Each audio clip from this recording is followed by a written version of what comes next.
for some of our audience members to join in, and we'll just give just a few minutes. I do want to make an announcement as we get ready to get started.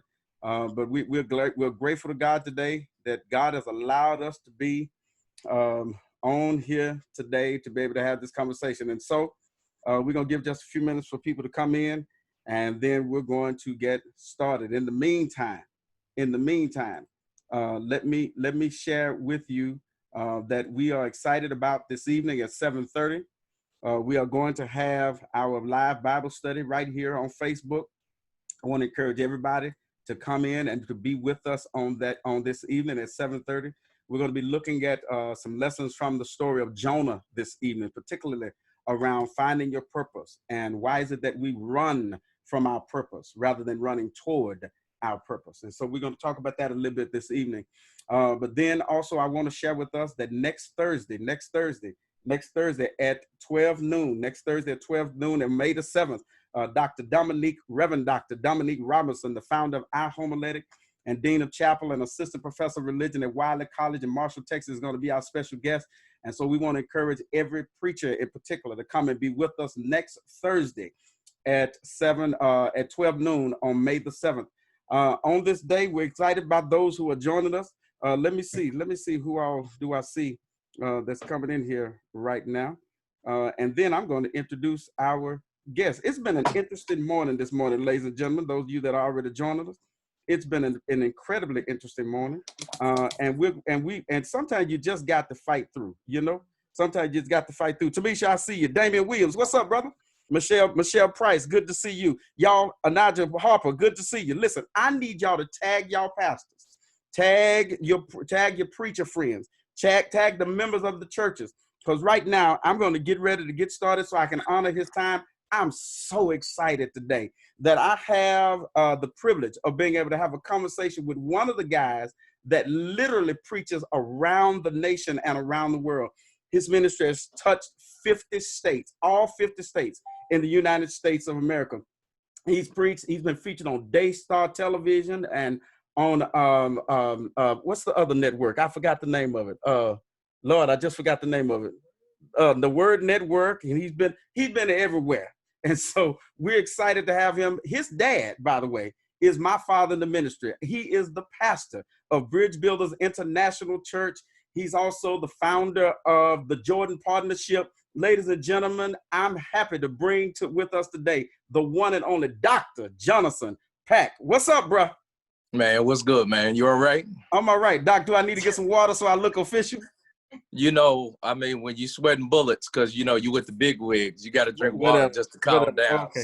Okay, so that's the way we're going to get started. We with the big wigs. All right, so since we're going to do that, we're going to talk serious. No, that's okay. You started it. Let me just go. Yes, sir. Let me help us to understand, ladies and gentlemen, let me help y'all to understand the difference between this dude and I. We preached on the same ticket one time. Yeah, you can fix your face, whatever. One time. It ain't going to be another one. And let me tell y'all why. It was October the 13th. I can't remember the exact year. It was October the 13th. I remember it like it was yesterday. It was October 10th. In fact, I'll tell you, Pat, where we were. We were at the College Hill Missionary Baptist Church, 1602 Rose Street, Texarkana, Arkansas, where the Reverend Kevin Wilson was the pastor. I preached that morning. I thought I did a good job. And then Pat preached that evening. And everybody forgot I even preached. That's the gods of the truth. That's the gods of the truth. Reverend, what you got to say for yourself? It was just a good day. It was just a good day. All right, man. But listen, let me say this. Listen, Galen Pierce, what's up, man? David Pope, what's up, Jonas Brinkley? Hey, Prixie, glad to see you. Listen, we got a lot of people joining us in here. I want to ask y'all to do this. As I get ready to ask Dr. Pack this first question, I want to encourage y'all to share this, start some watch parties, because what this man of God is getting ready to do is share some wisdom with us that's going to really be beneficial. Well, Dr. Pack, this is the way I like to start off, man. You've been preaching now for how many years? I've been preaching 27 years, but I've been licensed for 25. Okay, 27 years, licensed for 25. You've been pastoring how long? 19 years. 19 years. All right. Yeah. So what I'd like to start off with, man, and then we'll go from there. Tell everybody a little bit about your preaching journey, meaning particularly what caused you to start? How did you know you were called? all that Wow. stuff is kind of involved in that, man. All right. Well, first, I'm a second generation preacher. My mother and my father both pastored. My father's still a pastor. My mother serves with me. She's my mother in the natural, daughter in the spirit. But when I was 9 years old, I clearly heard the voice of God say, Johnasen, preach my word, lives will be changed, souls will be saved. At that time, God wasn't God to me. God was the man who took my dad away from me. Wow. Because my dad traveled across the country Right. to earn a living for our family. Right. However, he wasn't at, school. He wasn't at significant moments. So to me, that was the man who took my dad away from me. At that time, my brother was in prison. He had a $33,000 debt out for his life. And so I started selling drugs to pay off the debt. Wow. And so by the time I was 12, I was able to pay off that particular debt. They robbed me. I know I made more than that. But I paid off the debt. I heard God say again, Johnasen, preach my word, lives will be changed, souls will be saved. Again, I said no. Mm-hmm. After that, a couple of years went by. I was at a party. I heard the Holy Spirit say, run. Wow. I took off running. They start shooting. I turned around and I saw bullets come toward my face and they start falling at my feet. Wow. God said again, Johnasen, preach my word, lives will be changed, souls will be saved. I was getting ready to say no for the third time. And he said, either preach my word and live or don't and die. Wow. So I didn't get in it because I thought it was glamorous. I didn't get in it because that's what I wanted to do. I got in it because I didn't want to die. Wow. Wow. Wow. The interesting piece about that to me is, man, I know a little bit of that story, but I wanted to make sure that the people that are on here today understand that your story is phenomenal. It's phenomenal, wow, man. And you're passionate about what you do. And God has literally taken you around the world. So I want to talk about some specific things. But before I ask you those questions, you are a phenomenal preacher. As I told everybody, Reverend, October the 13th is a day that shall live in my memory. I'm going to keep breaking it up. Because one of these days, the Lord is going to let you have got to pay for what you did to me. But anyway, all right. So here's my thing, though. So tell us a little bit quickly, and I know you can't go extensively into this, man. Tell us a little bit about your methodology. When you're approaching preaching, how do you go about doing that? I tell people the key to what I do is the fact that I approach a text dumb. Okay. I think that when you approach a text because you already know what the text says, you rob the text from what it's saying. Wow. And so when I get clarity concerning my assignment for that particular moment, and when a text becomes clear, I ask a series of questions. I do a word study on each word to try to figure out what it's saying for right now. And I do that because in the beginning of my ministry, I just knew I had it. I just knew, so I would go to Psalm 35, weeping endure for a night, but joy cometh in the morning, but I would leave out for his anger endureth, and so I would go to my favorite parts. And I was like, you know what? I'm missing a whole lot. Let me give you this. When my mother and my father divorced, my father used to keep us every first and third weekend. And when my father finally got a little bit of money to feed us pork chops and chicken and stuff like that, my father used to sit at the table with me and my two sisters. I would have a plate. My two sisters would have a plate, and my dad wouldn't have, or would have an empty plate. We all had food, and we would eat. And then when all three of us got done, my dad would take our plates, and he would eat the food. And one day I asked him, I said, Dad, why do you take our food instead of eating your own? He said, because y'all don't know how to eat. You leave too much meat on the bones.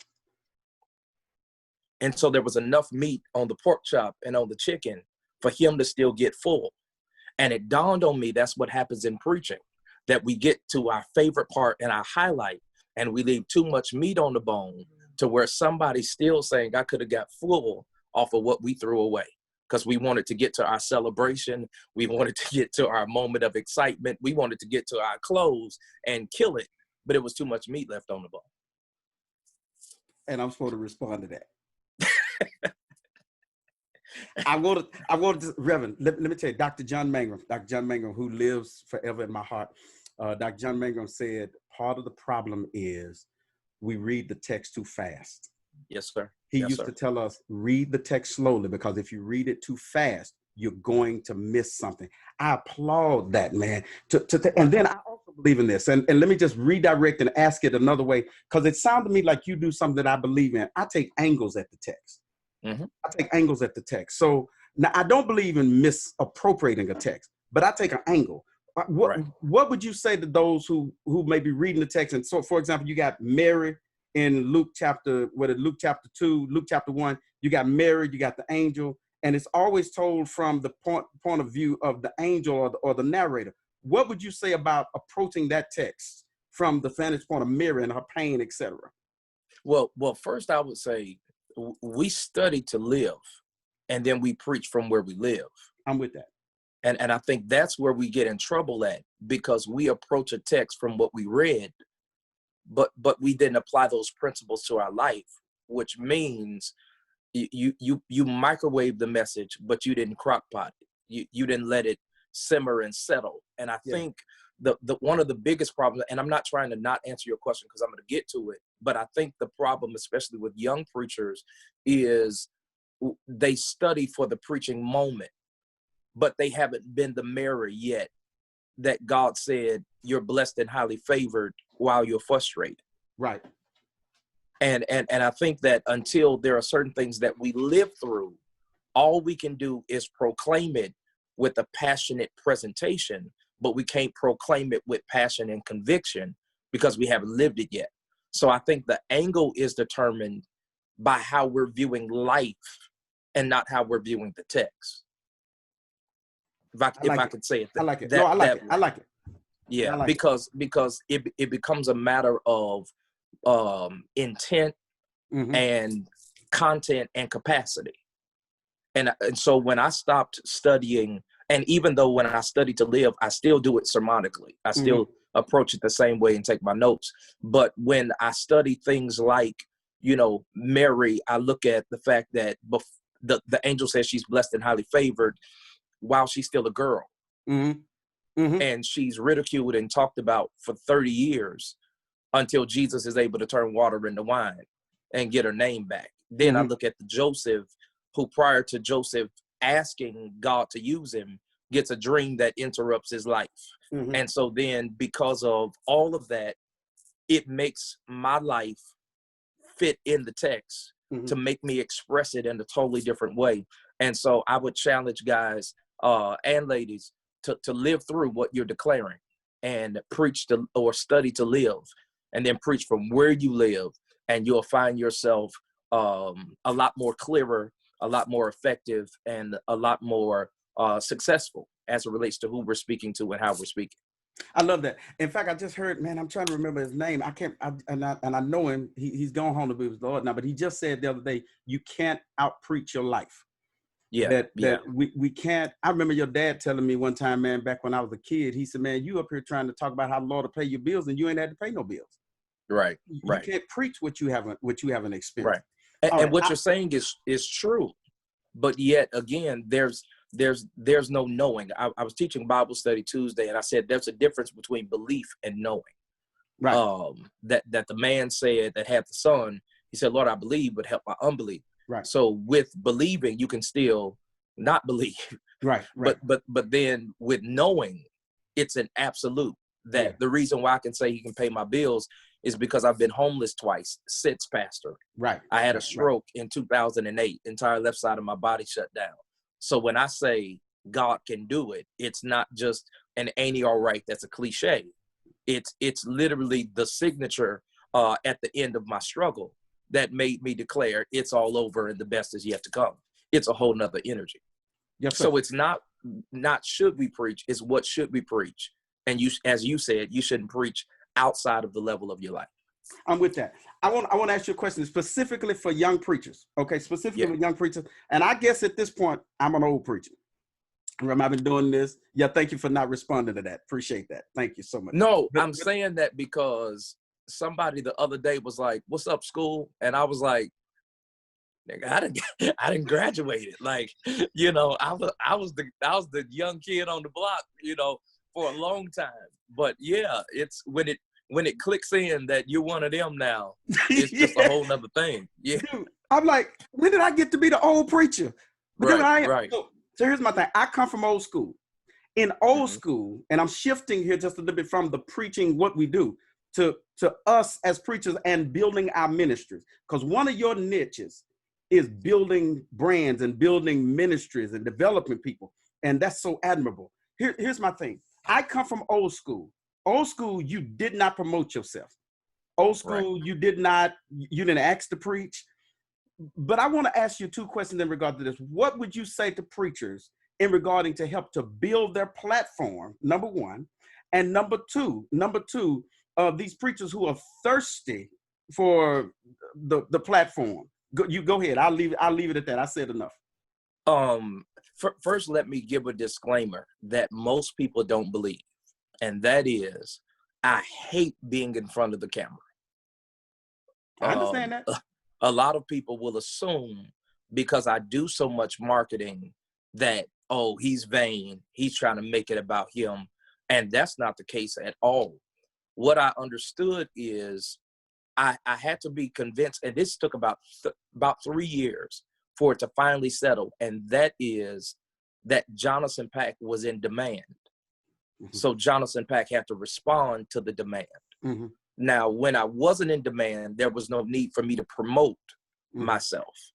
And I would tell young preachers, don't come in with flyers. Like, I think it's stupid for us. Like, we couldn't have a flyer for our initial service. Like, not only did we not have a flyer, we didn't even have an audience. You had to go into an empty room so that it wouldn't be about the fanfare and the hype and all of that. I could never have a personal ministry when I was an associate minister. When they invited me to preach, they had to call my pastor, and I went under the umbrella of Fellowship Missionary Baptist Church. There was no Johnasen LPAC Ministries until I became a pastor who needed a separate organization for the sake of financial integrity. Mm-hmm. So I would tell certain preachers, especially young preachers, is don't believe in the hype and follow what the trend is, because although it's popular, it could be poisonous. Right. Okay. And what it does is it adds to ego. So again, when you're not in demand, you should make demands. And it, especially, like, one of my pet peeves, I hate book me flyers. Mm-hmm. Because when you post book me, you're saying nobody's booking you. It's different when you're trying to reveal your contact information, because for me, I don't normally accept engagements directly. The reason why is because I've accepted before on several occasions, and my admin is probably watching, accepted 3 engagements the same date and the same time. And it didn't even dawn on me. I'm just saying yes out of covenant, but I wasn't able to manage my calendar the way I do. So it's my staff's job to make sure I can be integral with my commitments. But some of the things that young preachers are doing with branding, it can become too much of you and not enough of what you're doing, which is why you should, if you have a healing ministry, or if you have an encouraging ministry and you have a coaching ministry, promote your why and your what, not just your who. I love that. Hold on. I want to follow up on that, Doc, because I think you're onto something, because you and I know each other. You know, one of our good friends, Eric Brown, we know each other. Here's the deal, though. We're very candid and real with each other. What do you say to these preachers who are trying to build their brand, trying to build their platform, but yet they're revealing everything about themselves out in social media, etc.? Well, I don't think you should build your brand until somebody has sent you. You shouldn't win. Like, the people who led me told me, Pat, go ahead. Then from there, those who know me know how crazy I am. You know, I'm a comedian. You know, we gonna crack on each other. We gonna do all that we do. However, if you look at my Facebook page, you're only gonna see "Consider This," where I'm preaching, and some videos concerning my craft, because that's free commercials. So nobody's inviting me to preach because I'm a comedian. Mm-hmm. They're inviting me to preach because I have content. that they believe can match their moment. I'm on here because not because of relationship, but because you see what I'm doing in ministry that makes you say he can add to the conversation. So a lot of guys are killing themselves because they're promoting their person and not their profession. And that can become a frustrating thing. So have your inside group, have the people you text to. I don't post on a wall what I would post in a group. And I think you really have to be careful with that. I remember I was going out, I was hanging out with some preachers, and there was this new preacher who showed up. Brown knows the story. And the new preacher came up and he was like, you know, Pat, you a lot more cooler than I thought you would have been.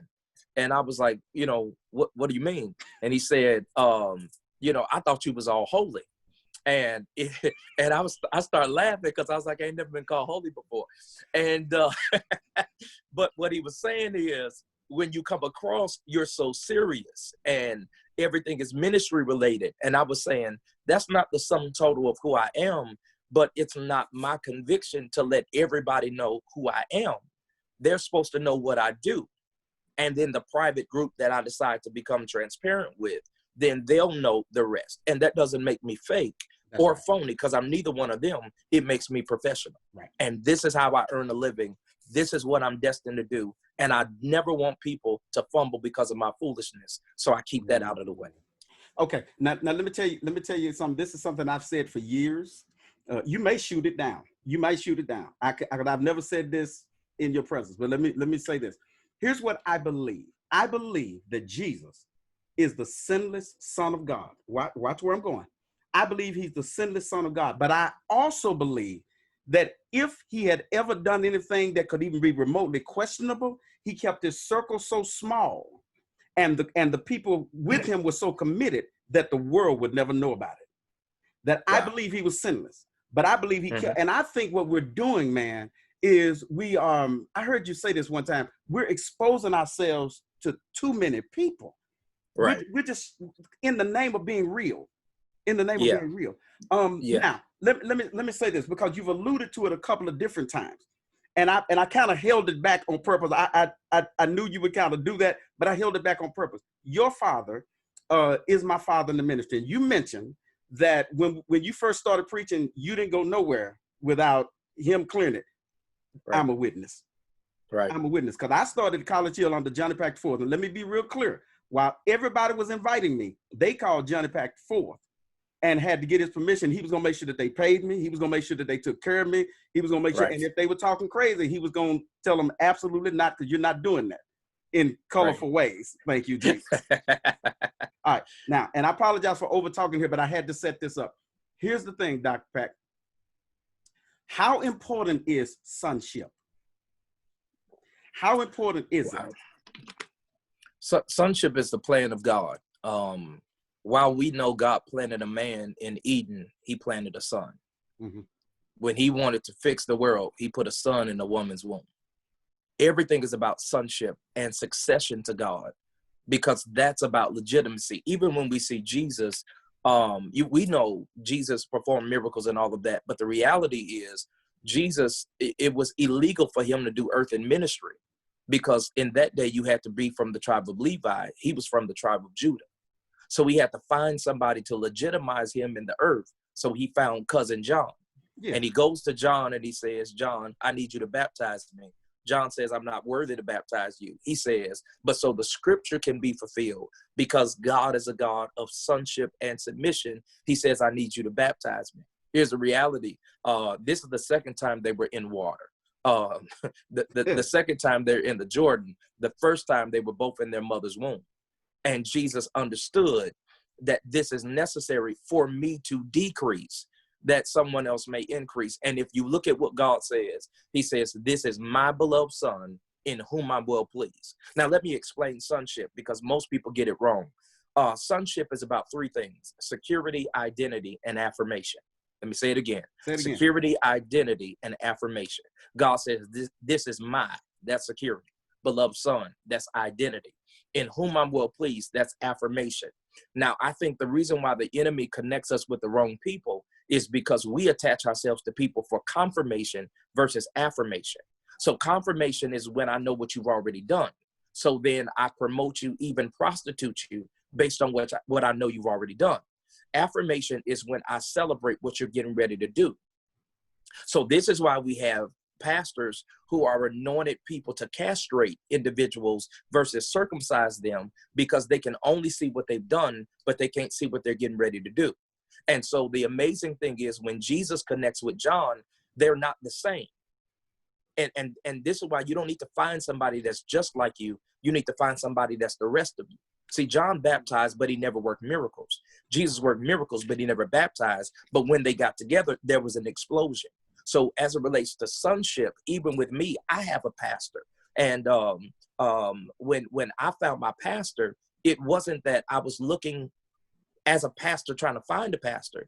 I wanted to be a member of a progressive church that was the rest of what I needed to do. So my pastor don't normally hoop, but my pastor has over 1,200 people at his church. So he teaches me administration and consistency and how to leverage meetings and how to dominate in areas that I wouldn't have dominated in previously. And so I think sonship is everything, and we're missing it. And I think we're missing it for two reasons. We're missing it because some people are so rebellious that they have a bastard spirit, but then there are some people who have a good heart and they become orphans because a lot of old heads don't know how to father.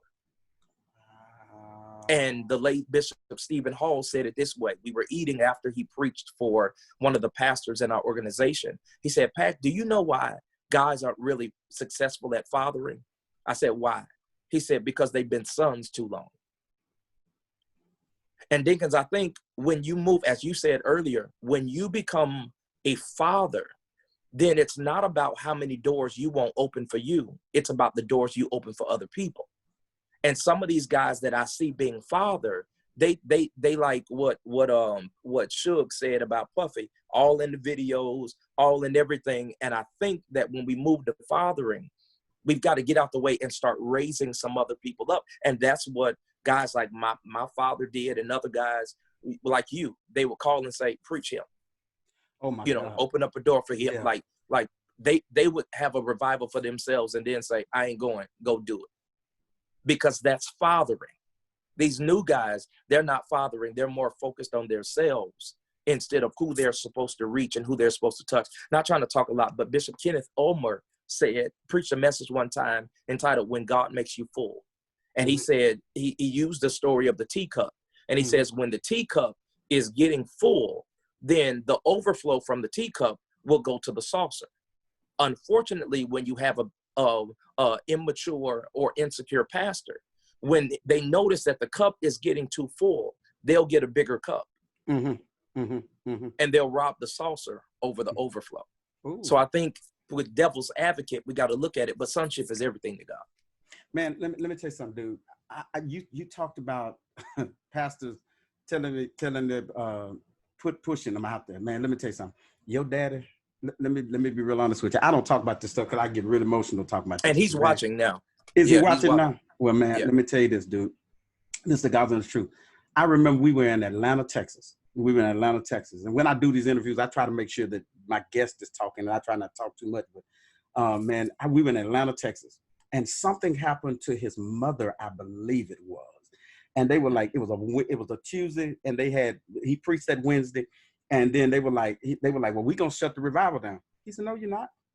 He said, no, you're not, dude. It was 500 people in there. They said, well, what are we gonna do? He said, you're gonna preach him.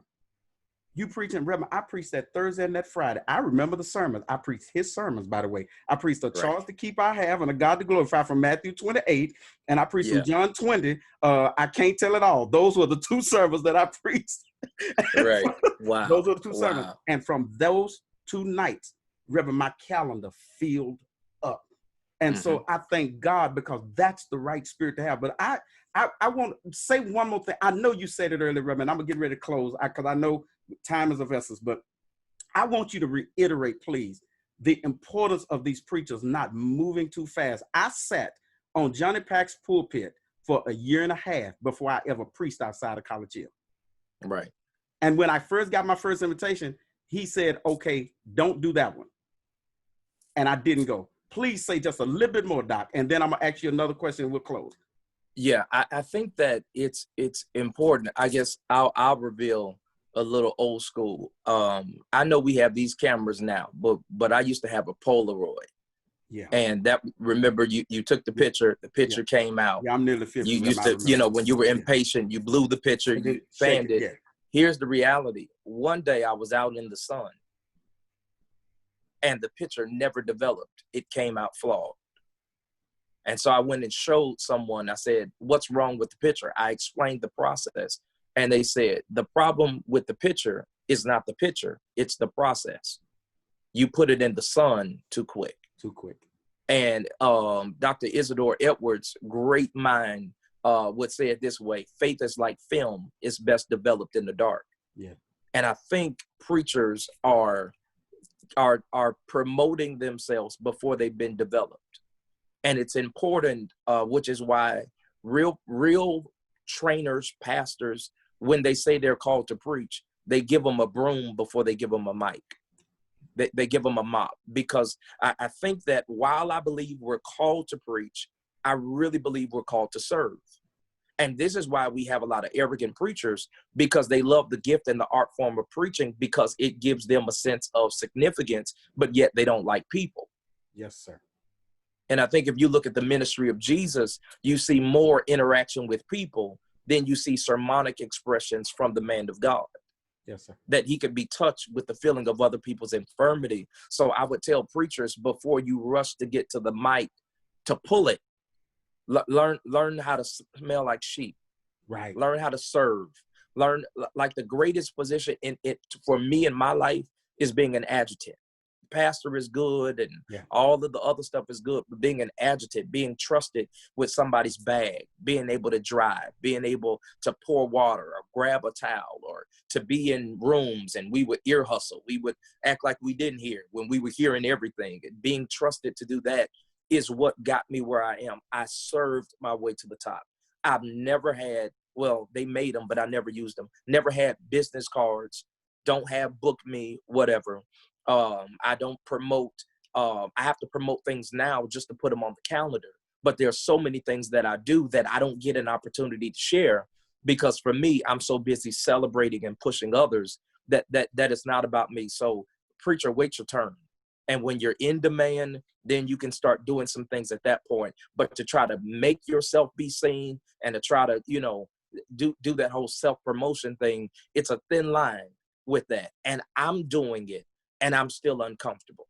The woman said, come see a man. I'm still uncomfortable. And yet I want to say, I want the people to see Jesus. But here's the reality. The instruction was, let our light so shine among men that they may see our good works and glorify our Father which is in heaven. So if I hide my good works, then they're not able to have an opportunity to give him glory for what's done.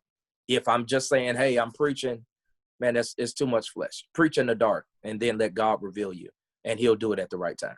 All right, I'm gonna get ready to let you go, Doc, but I would be remiss if I did not make sure that everyone, and certainly you don't need my promotion for this, thank you, Jesus, but Dr. Pack has a brand new book out, The Eighth Try. He has a brand new book out, The Eighth Try. Doc, tell everybody about this book and how they can get it. Well, first of all, The Eighth Try came from a sermon I preached, and I stumbled up on a revelation by accident. And we can talk about it after this call, that I studied about the life of David. And that's your boy calling me. That's why the phone went like that while I'm streaming. No, I would have called his name Brown. like he don't know that you on here with me right now. Yeah. Okay, go ahead. Okay, yeah. all right. But I wanted to argue that Samuel missed it 7 times, but got it right on the 8th try. That God tells Samuel, go to the house of Jesse and anoint the new king.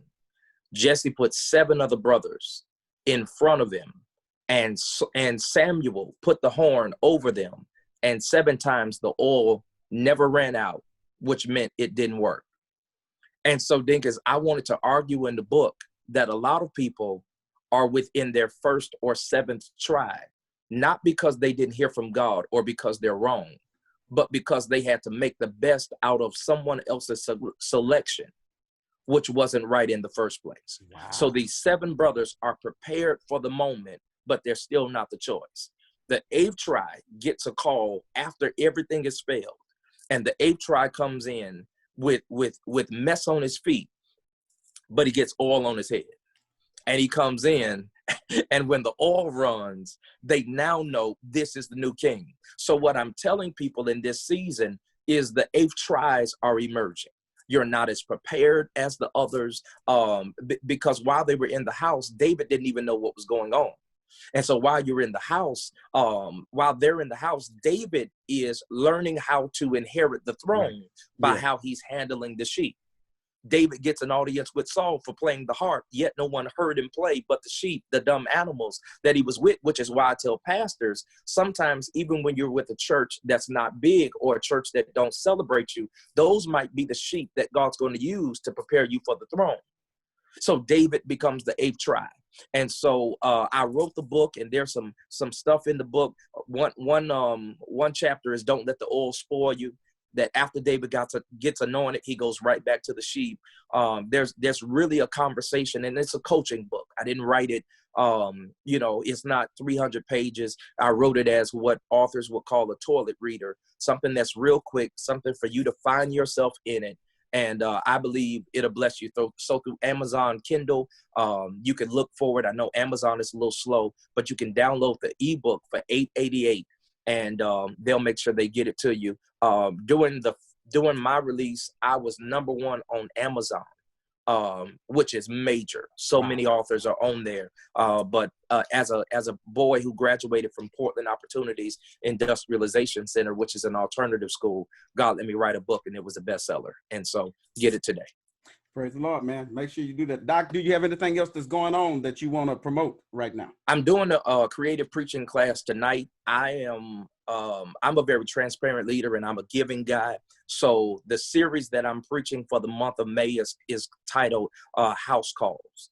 And for my last series and last message, I grabbed a group of about 6 pastors, and they preached the series with me. So I met with them, shared my notes, talked about what I was sharing, and they preached it at their local churches in Greensboro, North Carolina, in Charlotte, in Dallas, in Grand Prairie, in Arlington, and Fort Worth. They preached it with me. So I decided to open it up to some preachers and attack some texts, kind of look at it from different angles. And some are going to be preaching it through the month of May with me.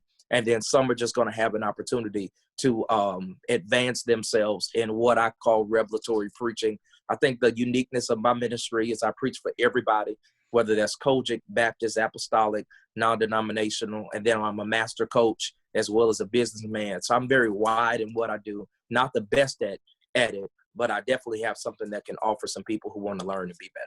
So that's what we're doing tonight at 8 o'clock. They can go to my Facebook page, check out the flyer, go to Eventbrite rather, and sign up for it. And it's going to be an amazing experience for the month of May.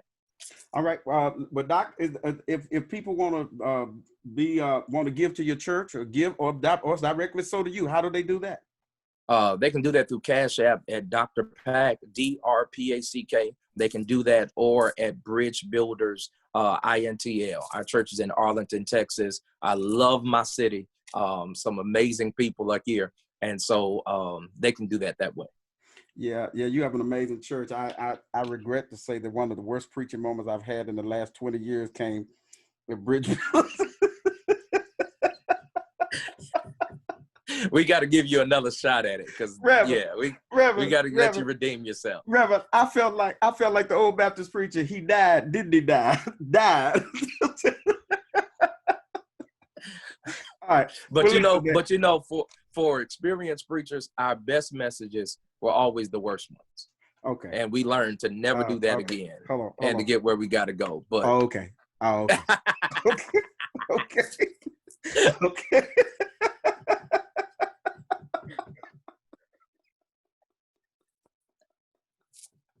Okay.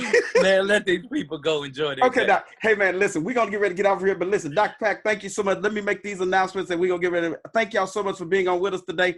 Let me say again that next Thursday, we're going to do this again. On the screen right now, you see that next Thursday, the one and only, the Reverend Dr. Dominique Robinson, founder of iHomiletics, Dean of Chapel and Assistant Professor of Religion, Wiley College, is going to be our guest.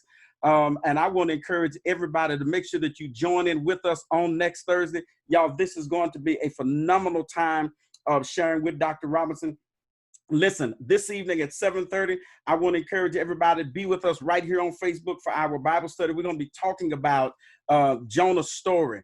And Jonah has a purpose, but he's trying to run from it.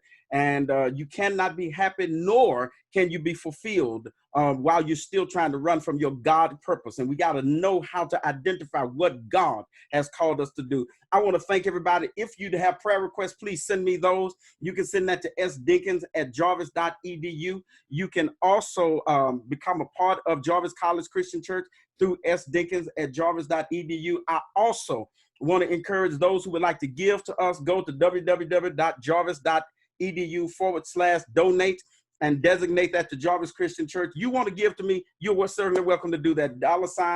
$Rev, REVSEDD. Listen, y'all, we're praying for you. I ask you finally, please pray for my family, as we've lost a couple of loved ones in the last few days, but God is still faithful. Y'all, let's get ready to get off here. Thank you so much for everybody that has joined us. And I see everybody. And Kiana, I got you. I will call you in a few minutes.